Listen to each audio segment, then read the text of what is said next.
Rollman on uusi suomalainen keksintö kuormaliinojen kelaamiseen. Kelaimista on 2 versiota, Rollman kuluttajille ja Rollman XL ammattiautoilijoille.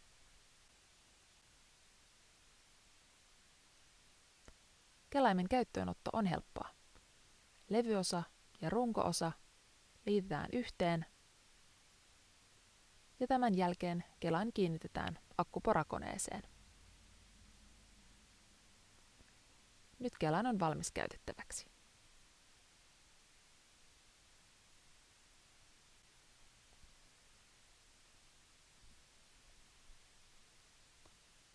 Akkuporakone laitetaan aluksi hitaalle nopeudelle. Kuormaliinan pää pujutetaan runko-osan hahloon ja kelaamisen voi aloittaa. Kuormaliinaa ohjataan kevyesti levyosaan painaen.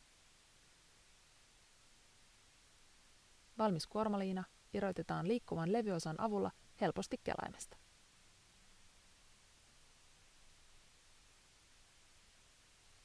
Rollman. Fiksu kelaa nopeammin.